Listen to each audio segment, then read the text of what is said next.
Ladies and gentlemen, the President of the United States, accompanied by Erica Kirk.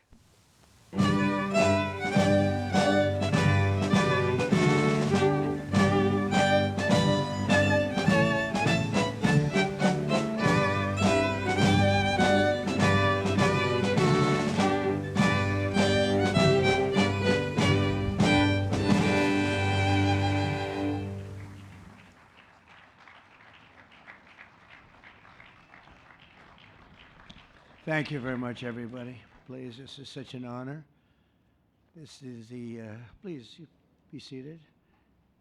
This is the first time we've been at the new and improved Rose Garden, and people are loving it. They're loving it like they've not loved a lot of things. We have the Presidential Walk of Fame, which you just saw, and that just opened, and we wanted to get it open for this occasion. We were hoping we were able to get outside, and the weather allowed us to. It was supposed to be a terrible rainy day. I was telling Eric, and God was watching, and he didn't want that for Charlie. He just didn't want that.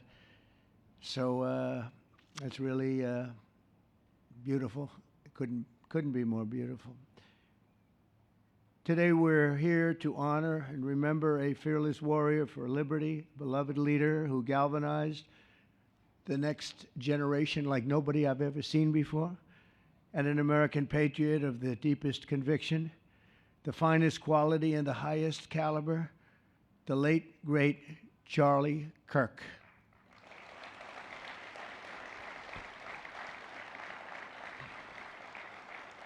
Five weeks ago, our nation was robbed of this extraordinary champion. He was a champion in every way. I got to know him so well. He didn't like losing, and he was able to fight people that were enemies, and he didn't necessarily love those enemies so much. You know, I heard he loved his enemies, and I said, wait a minute, is that the same Charlie that I know? I'm not sure, but I didn't want to get into it. But it was a horrible, heinous, demonic act of murder. He was assassinated in the prime of his life for boldly speaking the truth, for living his faith and relentlessly fighting for a better and stronger America. He loved this country. And that's why this afternoon it's my privilege to posthumously award Charles James Kirk, our nation's highest civilian honor, the Presidential Medal of Freedom. Thank you.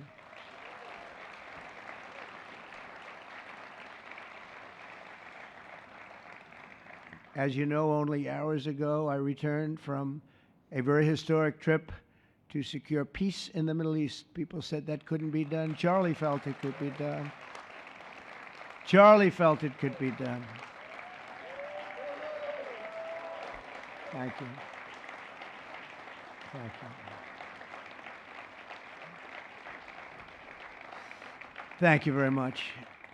But I raced back halfway around the globe. I was going to call Erica and say, Erica, could you maybe move it to Friday? And I didn't have the courage to call. But you know why I didn't call? Because I heard today was Charlie's birthday. And I said, you know, that was a definite. And I said, we're going to have to forget about some of those very big, very rich countries that expected me to be there. And I can tell you, based on the length of that flight, I wouldn't want to go back tomorrow. But I would not have missed this moment for anything in the world, nothing. And it's a very important time for our country, and our country is doing so well. It's never done better. We are a country with almost now $18 trillion of investment coming in. Nobody's ever seen anything like that. Previous administration had less than $1 trillion for 4 years. We have more than 18, it'll be much more than 20 by the time the year, more than $20 trillion. There's never been a country in the world that had anything like that.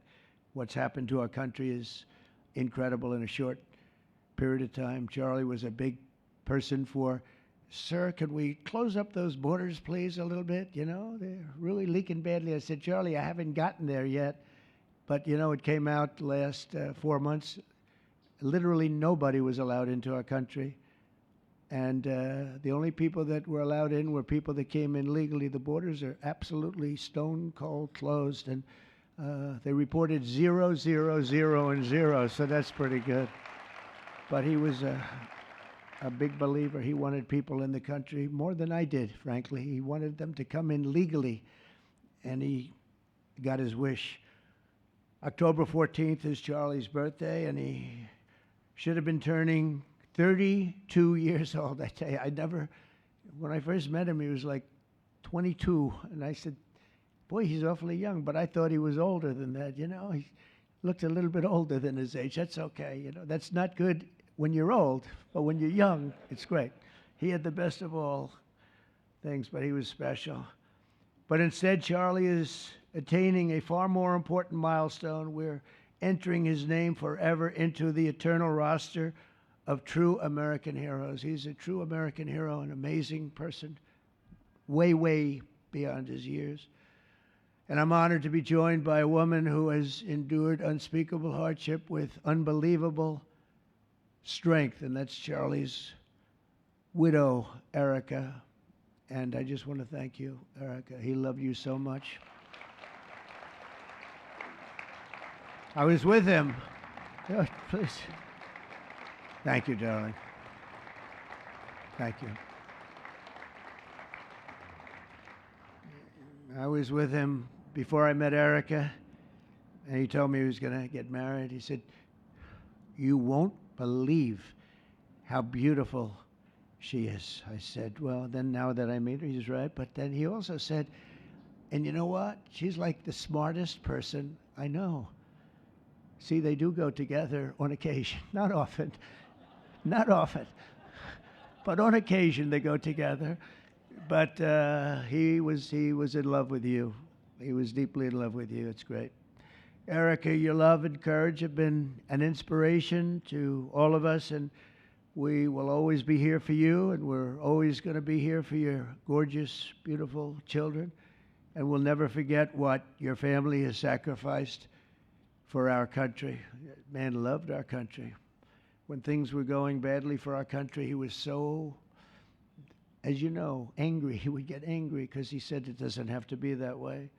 We're also pleased to be joined by an incredible group of Charlie's friends, very powerful friends, actually, and some not so powerful, and they're actually better people, okay? I know them all. They're the less powerful ones. I have to tell you that, all of you power guys down here. The best ones in the group are the ones that are less successful, but that happens too. No, they're all great, and they're here. And let's start with Erica's father. Where is Erica's father? Where are you? Where are you, Dad? Oh, look at him. Wow. I want to get a hat like that, too. I like that. How are you? Nice to see you again. Thanks as well to Vice President J.D. Vance, who's been fantastic. J.D., thank you very much. Great. Doing a great job. Did a great job on Sunday with George Slopadopoulos. Put him away pretty good. Second lady, who's a phenomenal woman, Usha Vance. Thank you very much, Usha. Thank you very much. Great woman. President of Argentina. He wanted to be here. That's Argentina's a serious flight, right? And he's become a superstar, and he's doing amazing things. He's a MAGA person, but it's make Argentina great again. That's what he does, right? And I want you to stand, please, Javier Milei. Doing a great job. Thank you very much. Many members of my cabinet are here. Just about all of them are here. I won't go into every single one of them, but I'll announce a few of the people that have really turned this country around and helped me. Incredible people.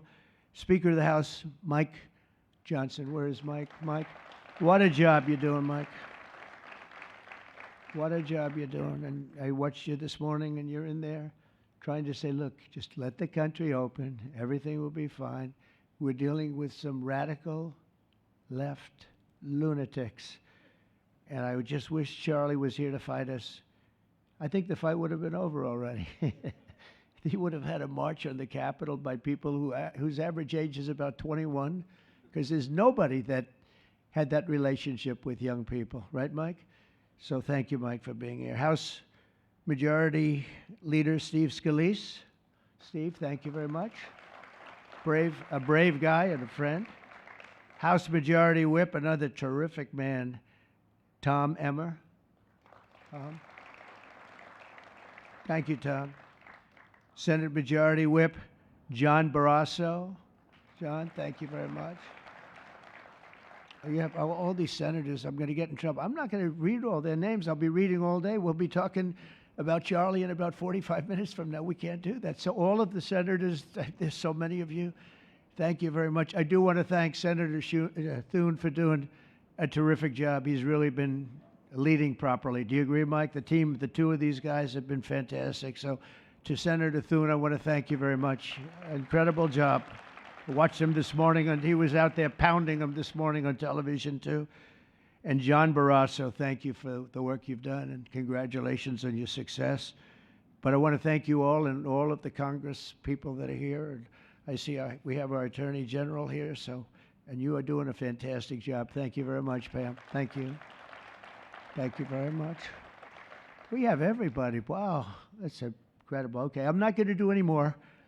I'm going to be here too long, but I just want to thank you. Have given him such support, but he always gave you such support. That's why you're here.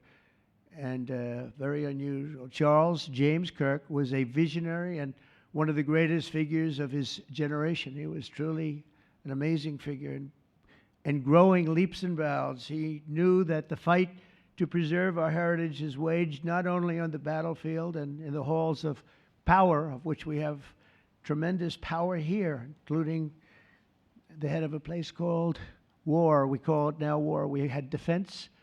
We had our Secretary of Defense. Now we have a Secretary of War. And somehow I think it's more emblematic, and hopefully we'll never have to use war, but the fact that we're ready is very good. Peace through strength is very important, but also in the hearts of our nation's youth. That's where Charlie rode strongest.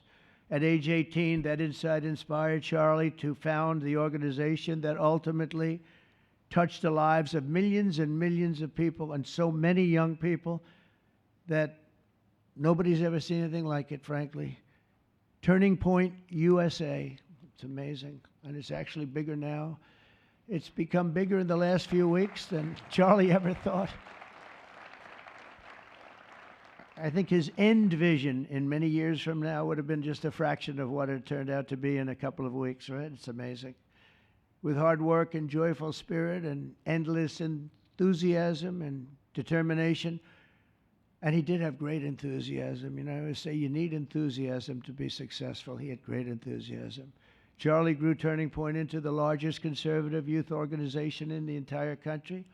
He forged a personal bond with countless young conservatives. He fought for free speech, religious liberty, strong borders, and a very strong and proud America.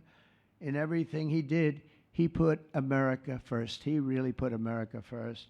And ultimately, Charlie became more than a leader of an important organization. He became the leader of historic movements all over the country. There were movements, individual movements, one movement, but it was historic. Everything he did was historic, and a true evangelist for the cause of freedom and the word of Almighty God. God was very important to Charlie. He would say, you know, if you don't have religion, you're not going to have a strong country. It's true. He was so wise beyond his years. You know, I talk to him sometimes and say, this guy is like a young guy. He was really a wise man.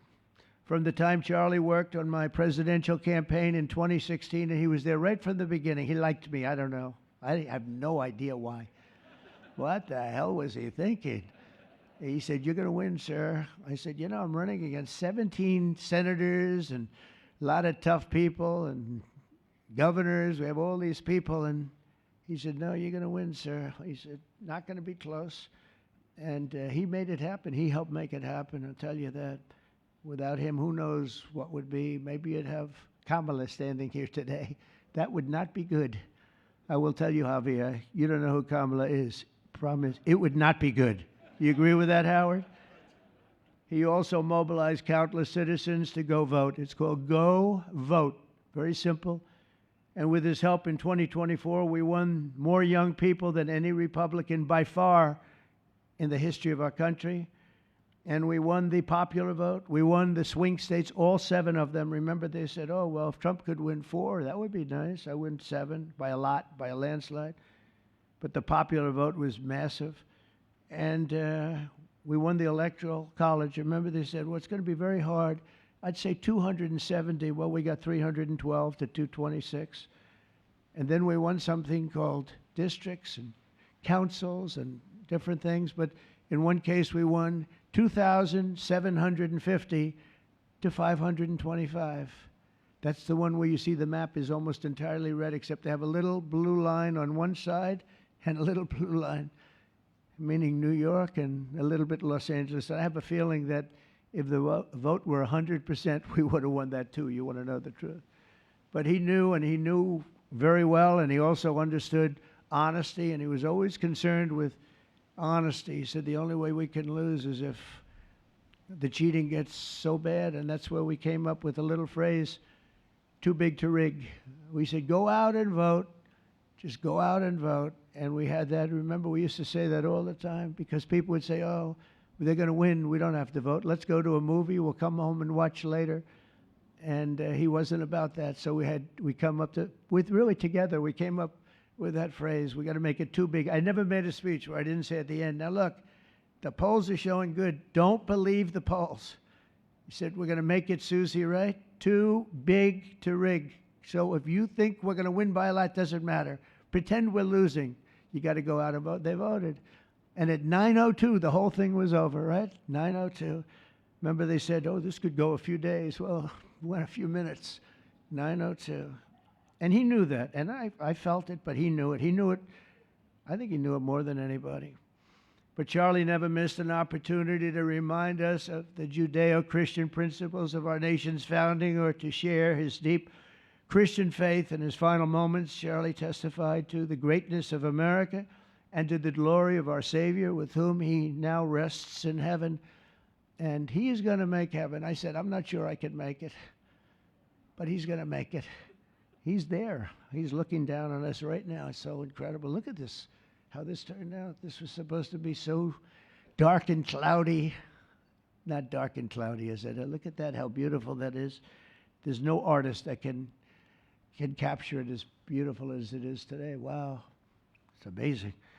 As I said, on the day that he was assassinated, Charlie Kirk was a martyr for truth and for freedom.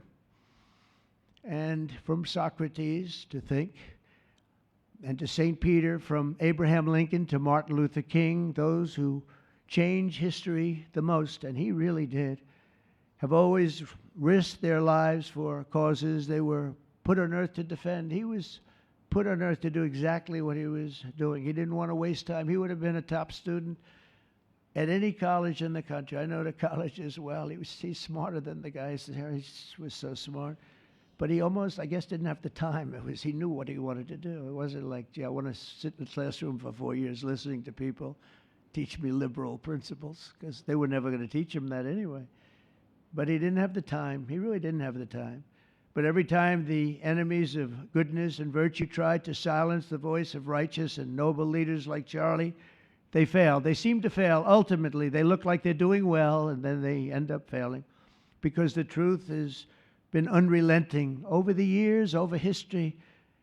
And people like Charlie, it's just they've got a power that others don't have, and very few people will ever have.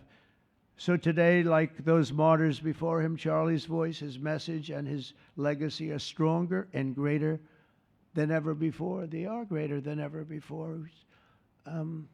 Look, this is a horrible event, but it brought out the greatness of Charlie.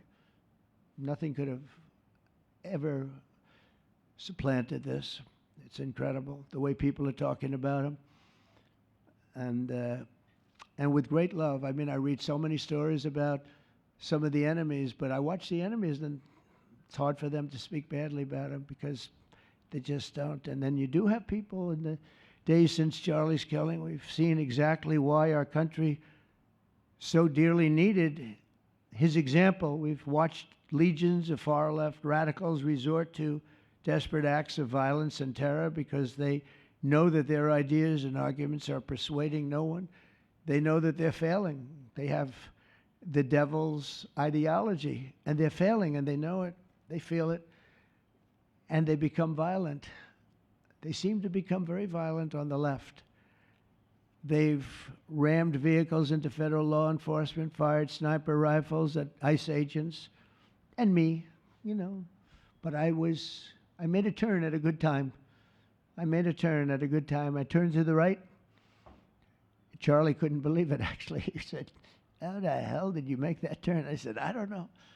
But fired rifles and threatened the lives of our Supreme Court justices, our great justices. They have to be protected. We just issued a lot of money, $60 million, to protect the Supreme Court justices. Very important. We can't let anything happen. In places of worship, we're protecting our people. We've seen that a candidate for Attorney General in Virginia boasted that he would want to see the Republican legislature, a legislator in Virginia, shot in the head and to see his children murdered. He actually said this. And now he continues to run for office, and most people continue to back him, but he said he wants his man shot. He said shot in the head and to see his children murdered. And they keep running. Pretty amazing, right? That's a bad one. Let's see how that turns out, but that's a really bad one. Nobody's heard that one before. Especially in the wake of Charlie's assassination, our country must have absolutely no tolerance for this radical left violence, extremism, and terror. We're done with the angry mobs, and we're not going to let our cities be unsafe. We're going to make sure our cities are safe. When you have Chicago, where they had 4,000 people murdered over a very short period of time, 4,000 people, and then we have a governor stand up and say, "Oh, things are going swimmingly." No, they're not. We're going to make Chicago safe, just like we're going to make, look what we did in D.C. It's so nice that we started here, because this was one of the most violent places in the United States. It'd be dangerous to be right out here.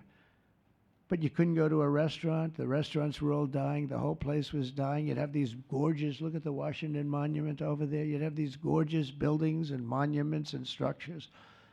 And people were afraid to leave their apartment. They were afraid to go to work. They'd get into an Uber, and they'd feel safe, and then the Uber would be attacked. They thought they made it to safety, and then the Uber was attacked on the trip in.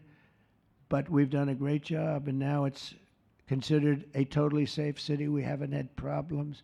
It took us 12 days to make it great. We took out, Pam, 1,700 hard criminals, career criminals in many cases, but these are hardened criminals. Many of them came in through the Biden open borders. We brought them back to the countries. And a couple were so violent that we put them in jail. We don't want to take a chance that they could get back in, because no matter how good we do, somebody can sneak in. They were so violent and so bad. One arrested 28 times. Every time he left prison, he'd get into a violent incident. 28 times. And we put him away for a long time. But we're done with the angry mobs. We're done with it. This is such an unbelievable place right now. You take a look where you can walk down the middle of the street with your wife or your husband. Your children can walk. They can walk alone. It doesn't matter. They can walk anywhere in Washington, and they're safe now. If this were a year ago, they'd have a serious chance of being badly hurt, even killed. They'd come in from Indiana, they'd come in from Iowa, they'd come from Florida to see their nation's capital, and somebody would have to call the parents, "I'm sorry, but your son or your daughter's been killed." Not anymore. You hear those sirens going off? That's good. That's a good sound. That means they either got the bad guy or they're going to stop the bad guy. You didn't hear that sound because nobody wanted to do anything. Nobody. Listen to the beauty of that sound. Seriously. And that's the real deal sirens. They're not politically correct sirens. You hear them, they're about 3 miles away. That's great. What a beautiful sound. They're stopping crime. That's what they're doing. So we're done with the voices of fools. They're fools. And death threats, and we're going to make our cities safe. And I thought it was Charlie's, one of his biggest dreams was that he couldn't believe it. Chicago is going to be a great city again. We've already, we sent people in there 6 months ago, and this governor said, well, crime is down. Yeah, that's because we had the FBI in there for 6 months, just preparing it for the bigger surge. And they've done a great job, the cash and the FBI. They've done a great job, and they love doing it, They love being able to do it. They were restricted from doing it. They couldn't do anything. And now they're totally unrestricted. All they have to do is stop crime, and they're doing it. By the way, Memphis, as you know, you heard they went in about a week ago, one of the most dangerous places in the country, really in the world. It's not just the country. They have very few cities that would compare to some of these cities. You go to Afghanistan, you say, oh, that's unsafe. Well, the crime numbers are much better than the crime numbers in places that we have. So Memphis, I understand, is doing unbelievably in 1 week. It's like a different place. And this took 12 days, and then after that, we just perfected it. But after 12 days, we had good safety here. After 1 month, it's like, it's really amazing. And by the way, restaurants are booming. Restaurants are opening up. The big problem we have, you can't get into a restaurant in D.C. anymore. So they're opening up. It's a beautiful thing to see. It's called safety. It's called law enforcement and letting them do their job. And that's why I said last month that I have directed the Attorney General and the Department of Homeland Security to confront the very real threat of left-wing terrorism in our country. It's a real threat. Not when you confront it, it's not, because they're not brave people. In fact, they're cowards. When you confront them, they immediately fold. You have to see them fold. You have to see them crying. They fold. But it includes dismantling the networks that fund them and finance them, and we're finding out who those networks are. We already know quite a few of them. When you see these violent incidents, and then you see people holding this gorgeous sign with beautiful wood, beautiful cardboard, wood, everything's perfect paint job, and they're all the same. There are thousands of them. You know that they weren't made in the basement out of love. They were made by anarchists, and in some cases wealthy. I'll probably find some of my nice friends that are up there being so nice to me, especially lately. They're being very nice. But it surprises you who they may be, and you almost wonder why would they do it? But they're hurting our country, and we're really taking it back one by one. If we didn't go into Los Angeles early on in the administration, the commissioner, the chief of police, Los Angeles, said if they didn't go in, we would have lost our city. Now, they already lost 25,000 houses to fire because they wouldn't let the water come in from the Pacific Northwest, which they should have done. And I said, you better do it. They didn't do it, and we had 25,000 homes where they had no water in their sprinklers, they had no water in the fire hydrants. It would have been a different kind of a thing if they did what they were supposed to do. We had to break in. We broke in and had the water come down. They said for the environment, great, they lost 25,000 houses. It's incredible. But the commissioner said without the federal government and President Trump's intervention, we would have lost the entire city. And we have the Olympics going there soon. I got the Olympics. We have the Olympics. We have the World Cup. And we have, most importantly, we have the 250th anniversary of our country. That's going to be most important. And all of these things are happening. And we're going to have safe cities. We're going to have very, very safe cities. So 1 month after Charlie's death, we still feel the terrible shock and the pain of his loss, like just about nobody I can think of. Charlie Kirk was one of a kind. He was unstoppable. And he really was. Boy, when he had an idea in his head, he would call me, sir, please, you haven't done it yet. I said, Charlie, relax. Just relax. He didn't relax. He'd call me the next day again. It got it done. But he was like indomitable and always will be. He's really irreplaceable. Nobody can replace him. But they're going to do great. But you can't replace that kind of person and that kind of talent, frankly. The word talent is an important word, but that kind of talent. So we hold his memory in our hearts forever. Every single day of this administration, we will continue to carry out the mission for which he lived, and he really did. He lived for this country. He lived for his wife and his family, but he lived for this country too. In Charlie's honor, we will continue like we have been to fight, and to win. We're going to win so much.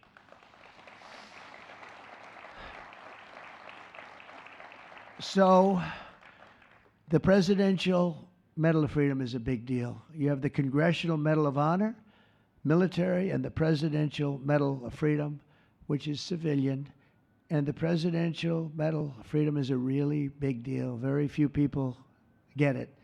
Very few people, frankly, qualify. It's a decision of the president, but it's a qualification that's a very hard one to get. And I would like to ask, if I might, the military aide to read Charles James Kirk's citation for the Presidential Medal of Freedom. Thank you very much. Thank you.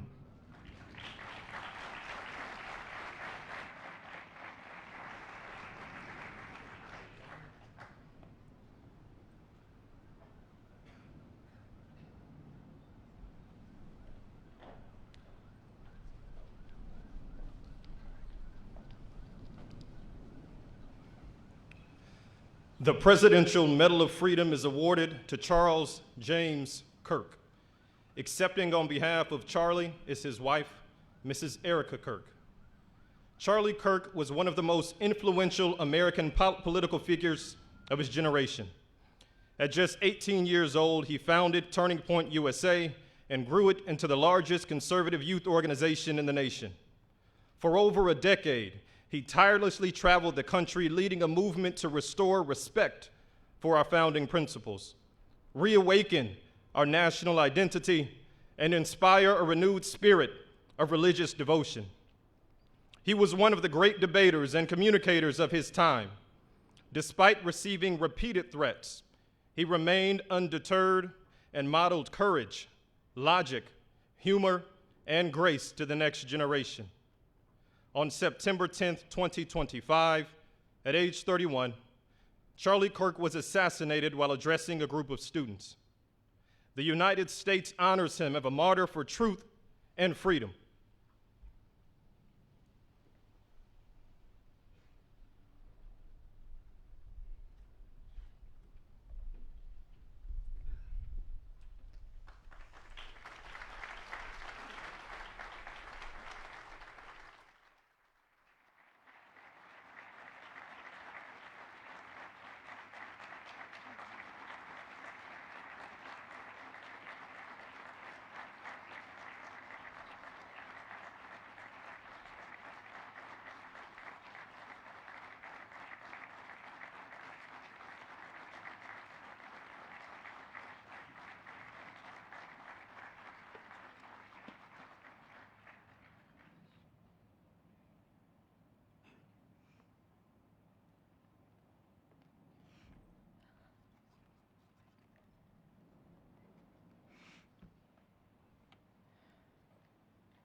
Thank you, Mr. President, for honoring my husband in such a profound and meaningful way. And thank you for making this event a priority amid the peace process in the Middle East. Thank you.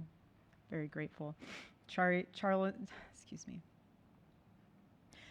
always admired your commitment to freedom, and that's something that both of you shared.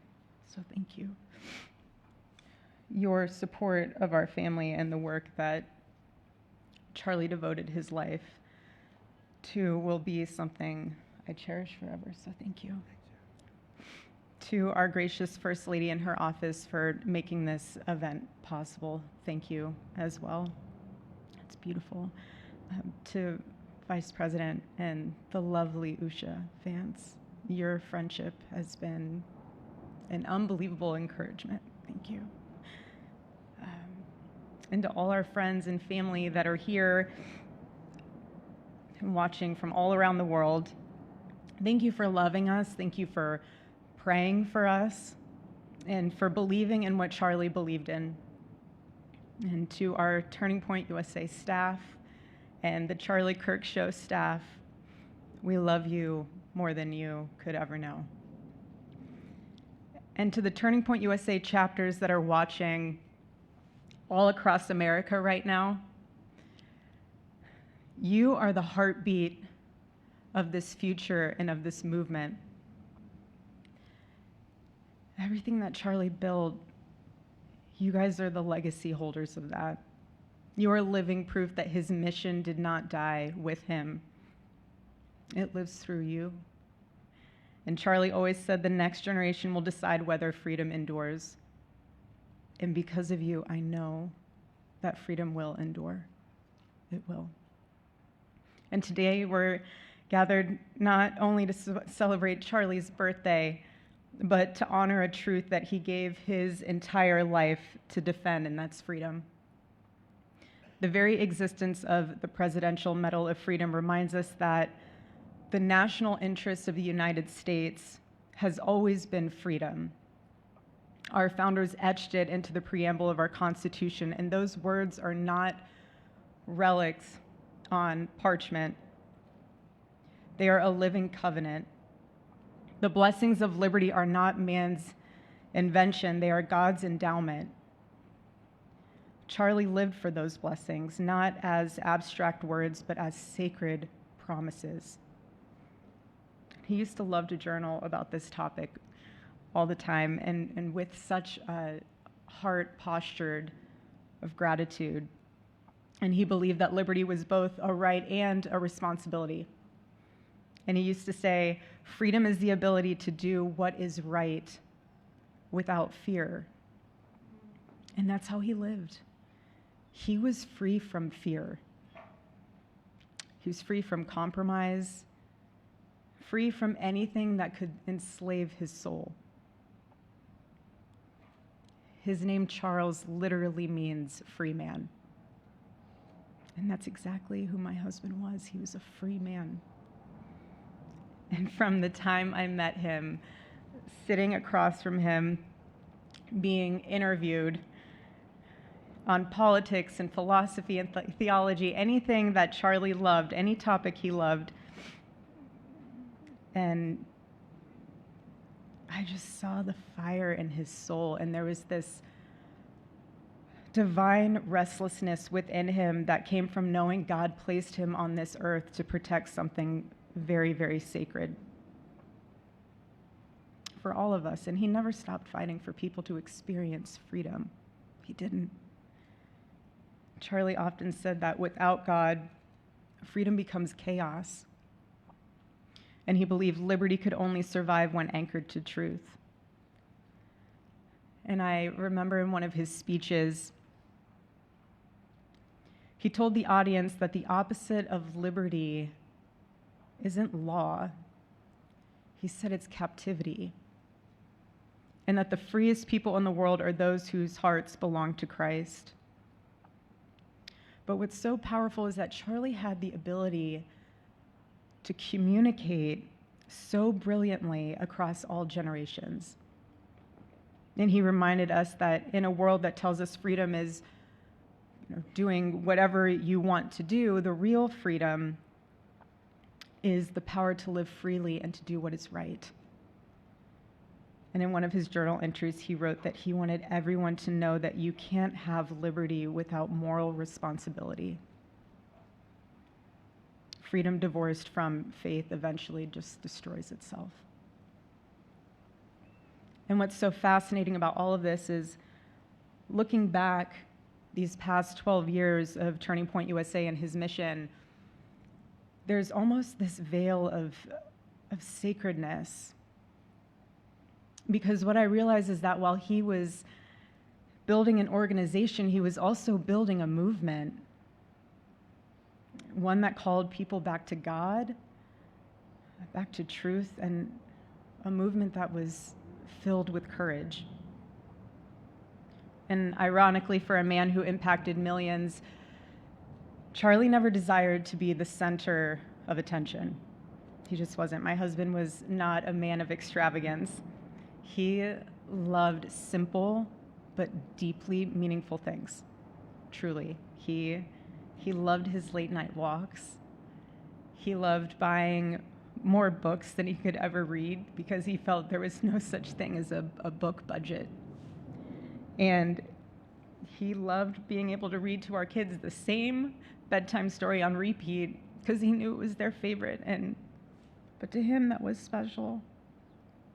And he loved to sit in the sun on a Saturday morning with his cup of decaf coffee, and his phone was off because he was honoring the Sabbath. And for him, it was that moment to catch his breath and just be in peace, because he was unreachable at the moment. And he preferred quiet birthdays. But that never stopped me from telling him. I told him every single year, I said, baby, I love your birthday. I said, because it's the day that God knew the world couldn't go another day without you.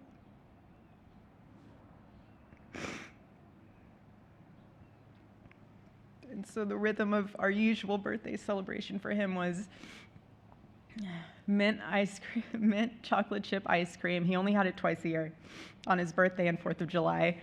It's just, and then after that, it was back to work as usual. But last year, his one birthday wish was to see the Oregon Ducks play the Ohio State. And they won. Oregon won that night. And it was by far one of the most memorable nights of his birthday experience of his life until today.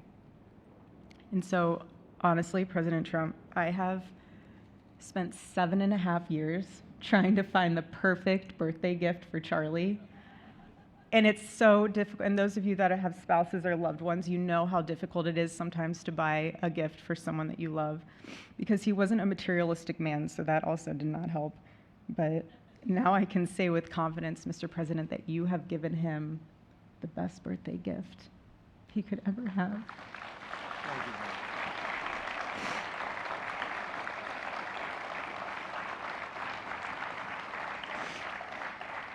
It's such an honor, and the recognition of a life lived for defending freedom. And that's what Charlie fought for until his last breath. And it was written across his chest in those final moments on one of his simple t-shirts that always carried a message, and this one bearing a single word, freedom. That was the banner over his life, and that shirt was a declaration.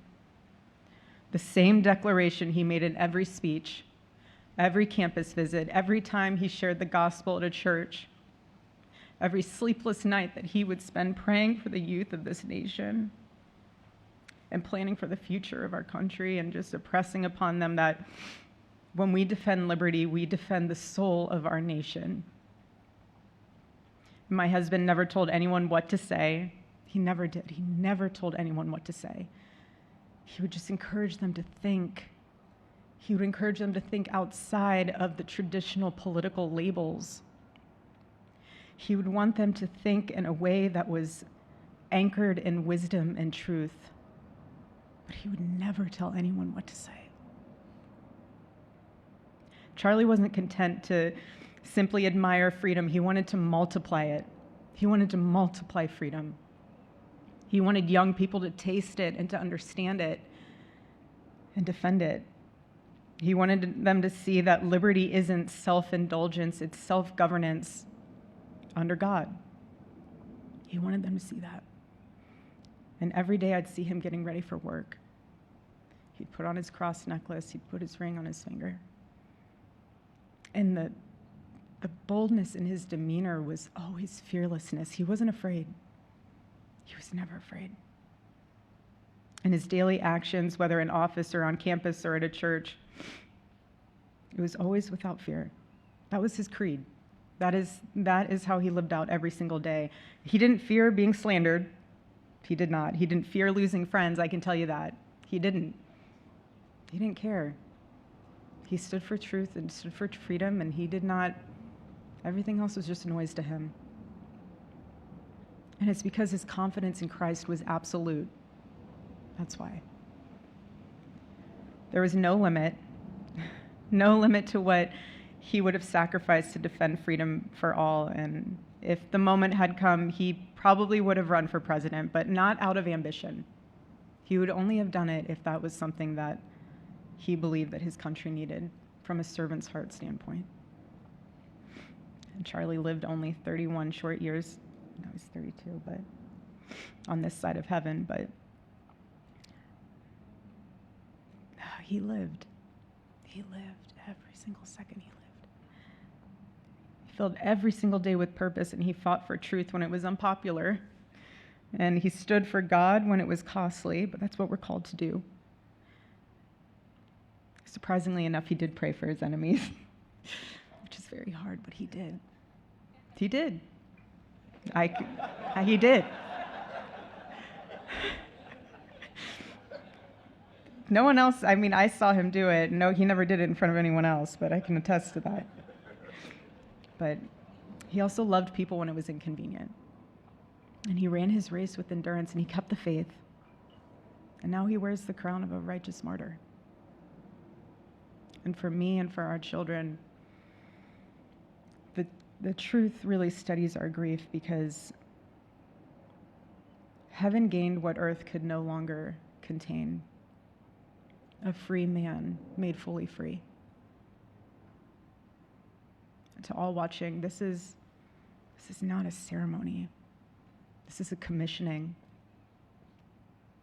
And my message is simple. I want you to be the embodiment of this medal. I do. I want you to free yourself from fear. I want you to stand courageously in the truth. Listen for the still, small voice of God. And remember that while freedom is inherited in this country, each of us must be intentional stewards every single day. God began a mighty work through my husband, and I intend to see it through. And the torch is in our hands now. It's in mine, it's in yours, it's in all of yours, it's in all the students with Turning Point USA. And before I close, I'll share with you that I asked our daughter what she would like to say to Daddy for his birthday. Excuse me.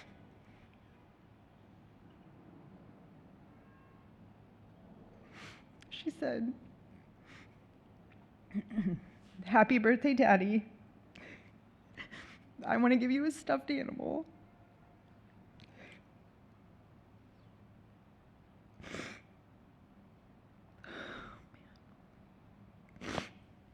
I want you to eat a cupcake with ice cream, and I want you to go have a birthday surprise. I love you," is what she said. And while our son is precious, he can't yet speak, in classic Kirk family fashion, his actions spoke louder than his words, and his gift to you, Charlie, and myself for that matter, was deciding to become the man of the house and be fully potty trained at 16 months.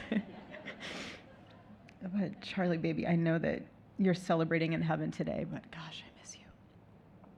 We miss you, and we love you, and we promise we'll make you proud. And Charlie's life was proof that freedom is not a theory, it's a testimony.